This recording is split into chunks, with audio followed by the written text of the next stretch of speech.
they are gone. The thunderstorm of 1,000,000 wildebeests is now nothing more than a fading trail of dust on the horizon. But you'd be wrong to think this land will be at peace, because when the prey disappears, the predators turn on each other.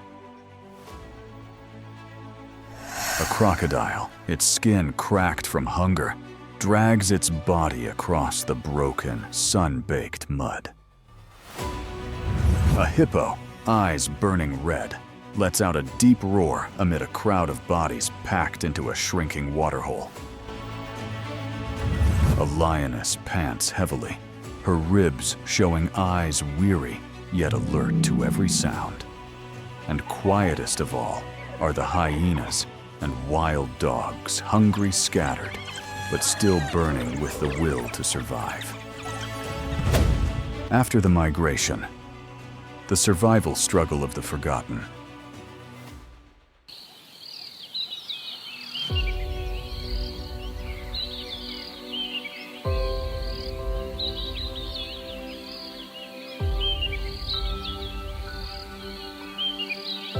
After thousands of kilometers on the move, after life or death leaps across the Mara River, over 2,000,000 wildebeests and zebras have finally reached their destination, the lush northern grasslands of the Masai Mara, where the first rains have just returned.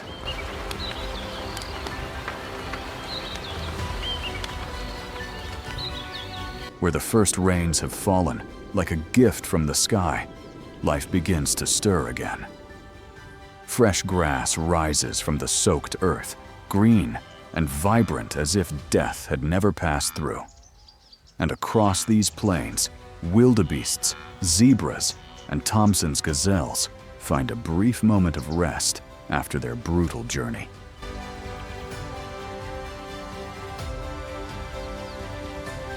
They graze in peace. They give birth, the first calves arriving on the soft, damp earth.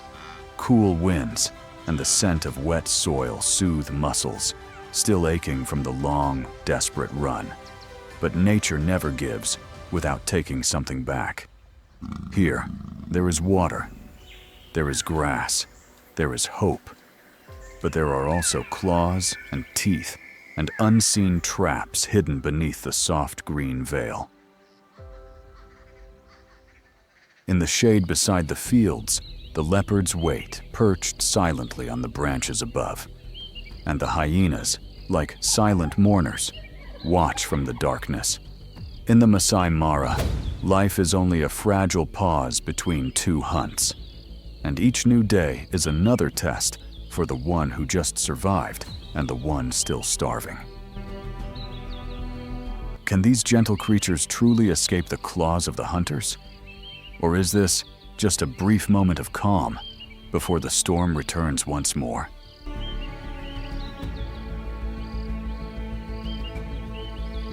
Because somewhere else, not far from here, another world is breaking apart. A land where no grass grows, no water remains, and predators have no prey left to chase. It is there, in that forgotten place, where the true battle for survival begins, more brutal than any journey that came before.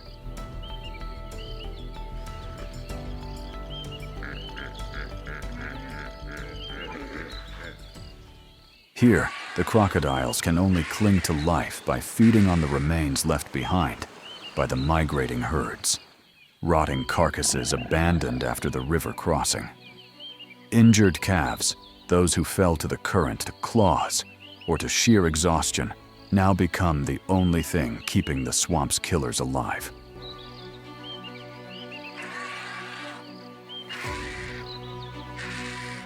At the drying waterholes, crocodiles begin to eat their own, not out of bloodlust, but because there is no other choice. This is no longer a hunting ground. This is a place to survive.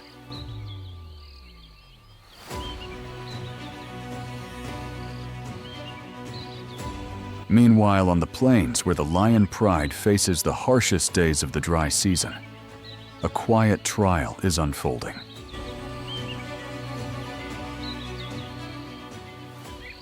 The migration has taken their lifeline with it, and to survive the pride, must adapt or vanish. They are forced to wander, leaving behind familiar territory in search of prey. Any prey. Day after day they move in silence. No more stalking. No more strategy. Only instinct keeps them going now. Now, each time they stop, there are no herds of antelope kicking up dust, no zebras scattering across the plain. Only smoke, scorched grass, and the stench of a few rotting carcasses.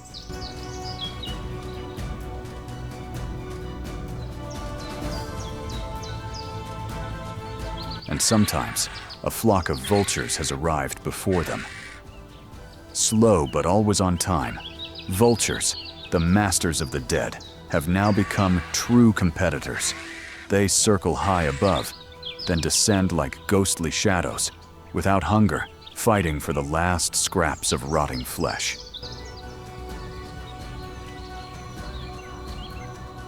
For the lions, this is worse than a failed hunt, because it's not just hunger, it's humiliation. When a king must lower his head to fight over rotting meat with scavenging birds. Creatures he once ignored now arrive. First eat more and leave nothing behind.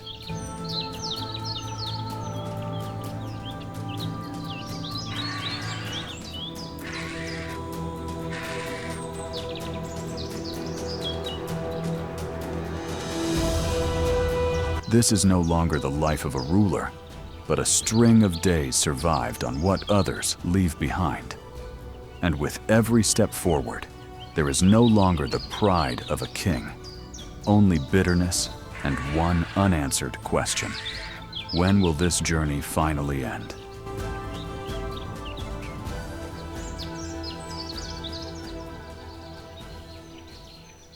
In the heart of a preyless savannah, no rule still holds. Even species that once avoided each other now turn to fight. Wild dogs and hyenas, two expert hunters, two opposing strategies have become rivals at last.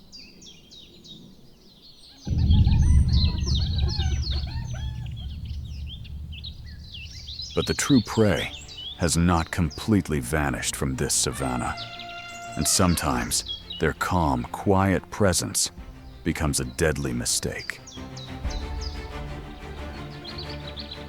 Elephants still tread across the cracked earth, majestic, silent, as if untouchable giraffes still lower their heads quietly beneath dry branches, their towering forms like ghosts from an ancient world. But when it comes to elephants, most predators hesitate or walk away. Not because of speed, not because of numbers, but because of raw strength and the relentless protection of the herd.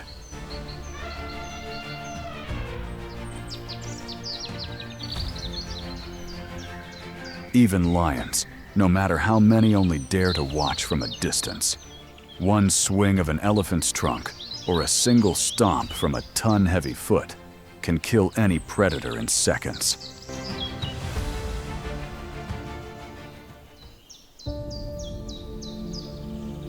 If the elephant is untouchable, then not far from here, another giant is being pushed to the edge of desperation in the very heart of its own territory.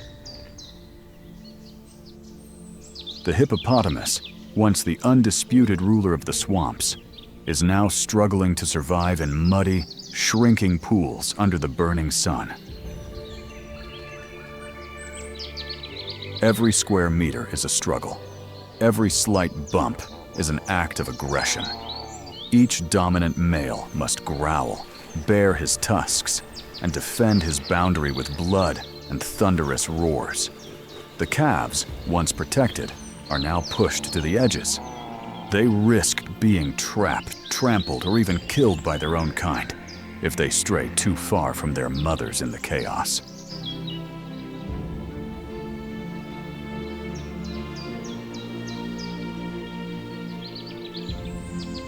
When the waterhole becomes nothing more than a strip of steaming mud in a sun-scorched basin, even its own kind, the hippo calves, are no longer safe.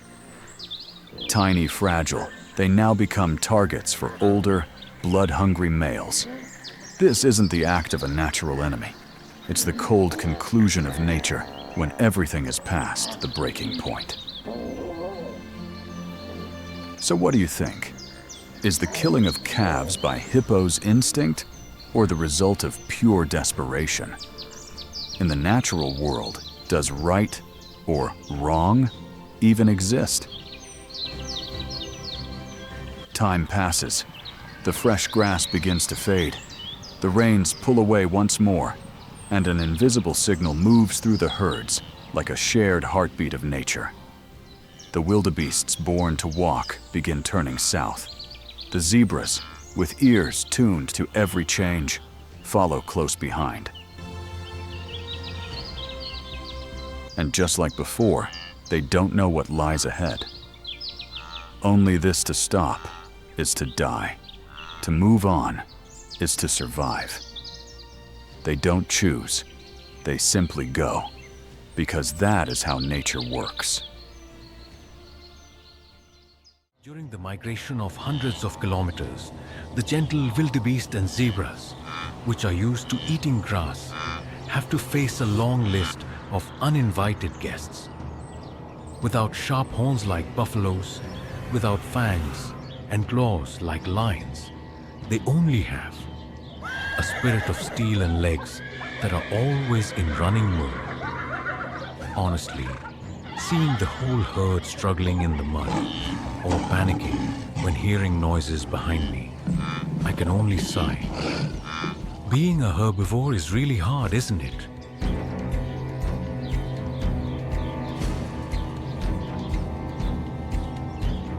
If you also feel sorry for those little creatures, leave a reaction or share your thoughts below in the comments section. We would love to know how you felt when you saw this part. During the hunt, hyenas do not act randomly.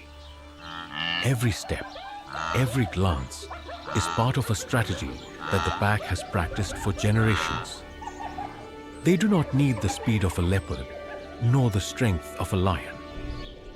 What makes hyenas formidable is their smooth coordination, endurance, and extreme perseverance.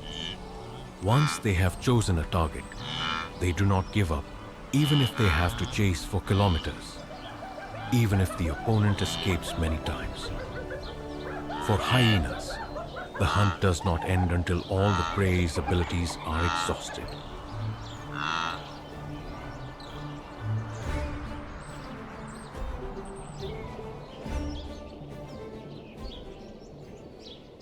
But what makes many other species wary, and what makes hyenas truly formidable, is the way they hunt in packs. Not as individuals, but as a well-coordinated, persistent, and strategically organized pack.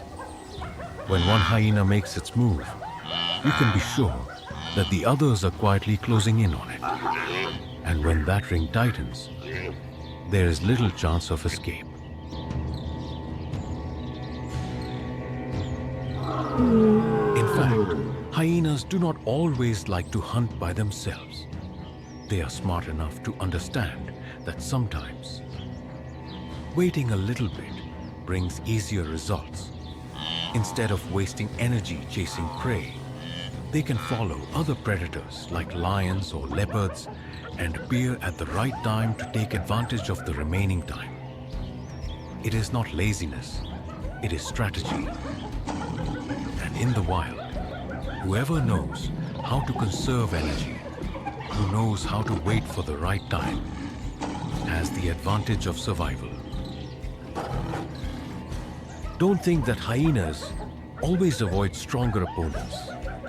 In some situations, they are willing to confront lions not because of fighting for territory, but just to regain food. With overwhelming numbers and tactics, they can surround a lone lion, constantly pressured with howls, provocative movements, and gradually push the opponent away from the feast they have just hunted. For hyenas, nothing is inviolable. If there is an opportunity, they will find a way to take it.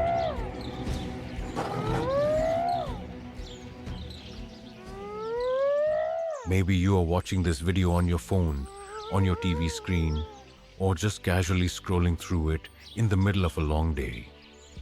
But if you are still here, listening, feeling it, it means a lot to me. I send you.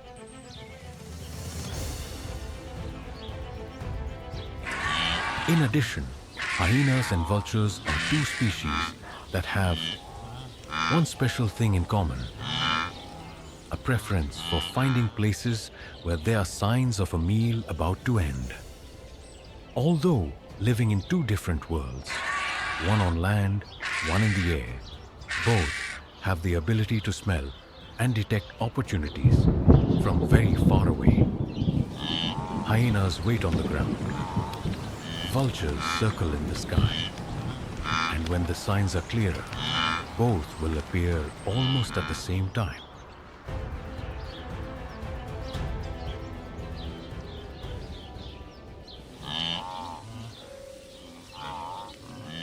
While the herds of antelope and other herbivores were still struggling on the treacherous plains where lions, hyenas, and leopards lurked from all sides.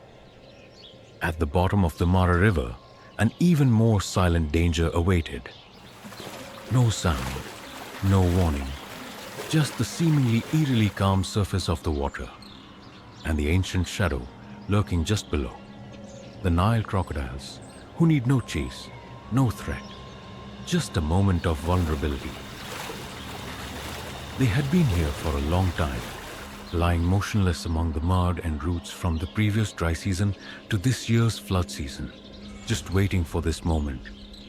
No rush, no mistakes. Because they knew that the real opportunity only came once a year. And this time, they would not let it slip away. The wildebeests have finally reached the banks of the Mara River, where the current divides life from death. But they are not alone. Behind them, like inexorable shadows, are their silent pursuers from all along the way. Hyenas, all patiently waiting for a mistake. In front is water, behind are claws, and in between is panic.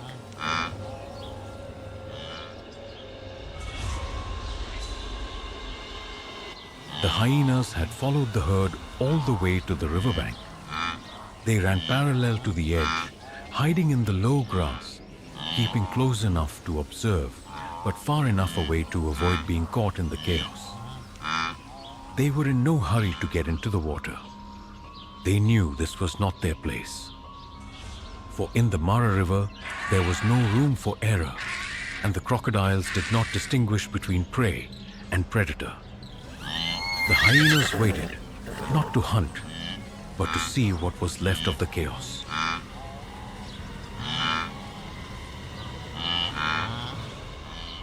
And then, the fateful river crossing had to begin.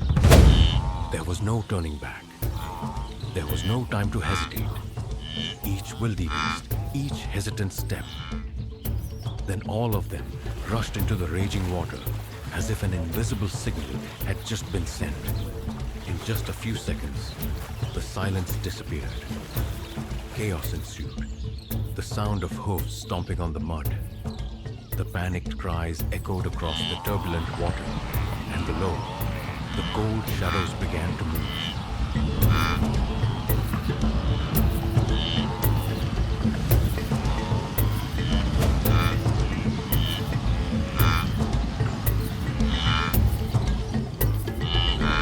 A small group that seemed more cautious or perhaps more intelligent broke away from the main stream. They did not choose the main path where the crocodiles were ambushing, but followed a small narrow branch of the river where the water was shallower, the current was smoother, and the chance of survival was higher.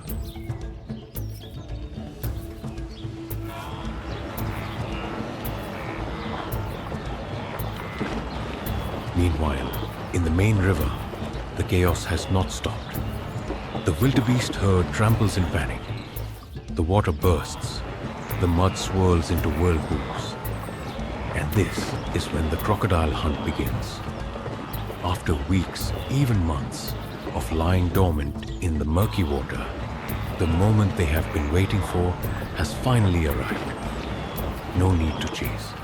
They just wait, and then strike when the prey comes within range, as if prearranged. Every movement is cold, precise, and unhurried.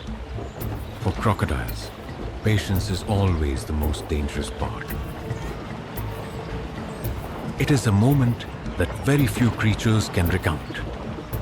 After a precise bite, the crocodile does not drag its prey, but begins a characteristic movement, the spinning technique. Its entire body flips in the water, rotating like a giant muscle, creating a vortex that can instantly knock the prey off balance. This technique not only makes it impossible for the victim to escape, but also seriously damages vital organs. It is an instinct, a technique honed over millions of years to ensure that, once hit, the prey rarely has a second chance.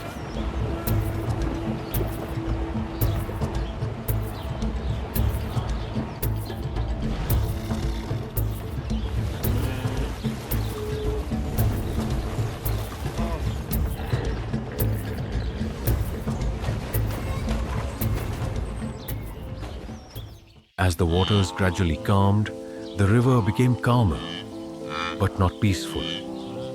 After the chaos, many creatures could not continue their journey. Some were exhausted midstream. Others were drowned by the current or could not escape a sudden bite from the darkness below. The Mara River does not give way easily, and the price of this crossing is always high.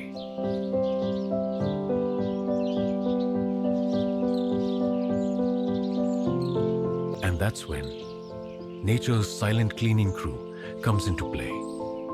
Vultures descend from above onto patches of wet ground. Hyenas follow the river's edge, sniffing at the remains of the chaos. No one calls, no one leads.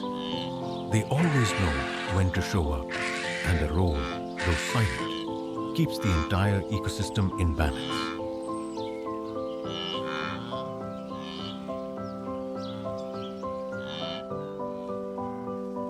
This is the harshness of nature, where beauty and the price to pay always go hand in hand. A journey that seems simple, just to find water, find grass, becomes the harshest test of life. Here, there is no room for hesitation. There is no chance for the lost. And sometimes, for one creature to live, another creature must stop. If you found this content valuable, or simply made you feel something, please leave a little sign, a like, a comment, or a subscribe to let me know you're there and we're still together. Thank you for listening until the end.